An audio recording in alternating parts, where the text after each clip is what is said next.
Aloha. All the cats were fed and accounted for. We're actually almost out of cat food, so I gave them more tuna today and a little cat food.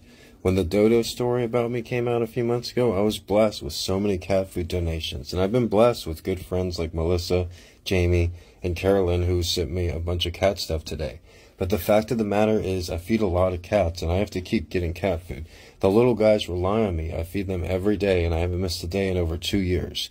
The kitties don't eat much, but they only eat once or twice maybe a day. And at least they eat something. I have money for cat food today, thank God. But there were days that I didn't, and I had always been afraid that I didn't have money or food to feed them. I think the last time that I didn't have dry food for them, I always had dry food, but the last time I didn't have wet food, canned food, was when Peach, my inside cleft lip baby, was a kitten on the street.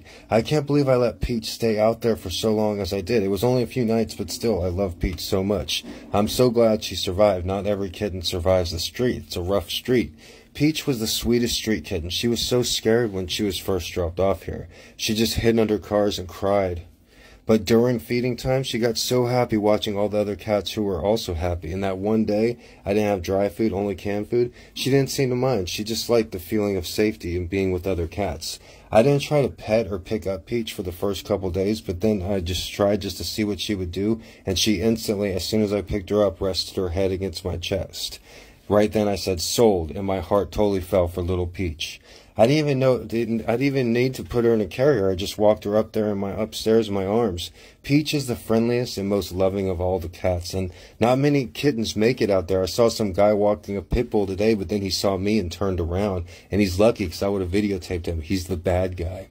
She's ready. Really, Peach is just really happy to be alive, and I'm blessed that all the street cats have been able to survive too. But like I said, never underestimate a cat. Those cats are smart. For some reason, Peach is afraid of trash bags, and I think that has something to do with where she comes from. I love all the street cats, but like I said, only a small percentage of them ever make it off the streets and back into their home. Most of them were once in a home and were abandoned.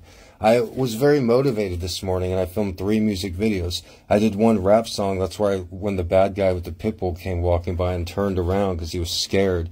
And I was even going to ask some of the regular gang members to be in the video with me. I brought Pepsis for everyone, and I wore red because apparently red is their official color.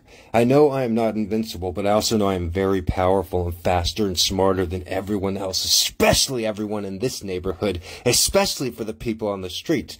My brain works at an incredible speed, and if you don't believe me, just watch an episode of Jeopardy with me. It took me a long time to accept just how powerful and smart I am. I was raised to believe otherwise, and the brief interactions I had recently with one of my sisters just reinforced that matter. She wrote to me with the writing skills and intellect of a child, or teenager at best, but she also tried to speak to me like I was the child. It showed me how much better than her I actually am. Nate Poswalt says, in a toxic family, the quote-unquote scapegoat often spends years attempting to adapt to abuse. The family normalizes the abuse until the scapegoat finally finds a way out. Then they deny it. The family spends years recreating false narratives while the scapegoat leaves and finds peace. I'm Mr. G and I'm winning.